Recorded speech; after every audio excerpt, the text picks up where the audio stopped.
I want to talk about how you got over to Japan, but that's the free fight you're talking about? Yeah. Yeah. So now you're kickboxing, and the free fight that was brought over in Holland too, or was that over in Japan? That was The free fight in was like Japan. MMA, right? Was that? You had that organization Rings at the time, but they were doing a lot of works, right?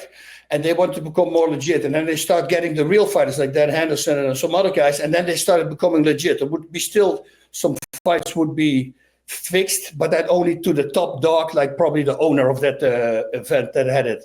And then there were two fighters who were pro wrestlers. That was Suzuki and Funaki, who trained with Carl Gotch and all these guys, and they wanted to do a real organization like Rings or like Shuto at the time. So they started Pancrase. And Funaki was a hero at the time, and so was Suzuki. So right away, we had a sold-out audience. And that's pretty much how it started. And then I got a phone call one day from Chris Dolman, and I never picked up my phone, and my voice machine was broke. But I suddenly hear the phone, and I walk to the phone, and I grab it. And I remember looking at my wife and go, why do I grab this up?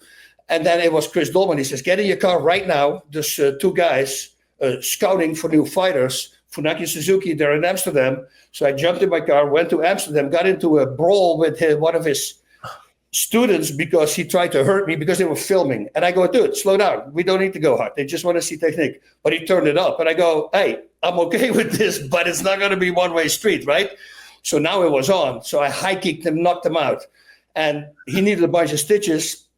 And I saw Funaki and Suzuki. They were both pointing at me, saying, we'll take him. And that's how I got my job in Japan. And apparently for jumping over the top ropes, that was also an acquirement. They said, yeah, when he jumped into the ring, I would just stand in front of the ropes and then jump in the ring. I've always been a really good high jumper.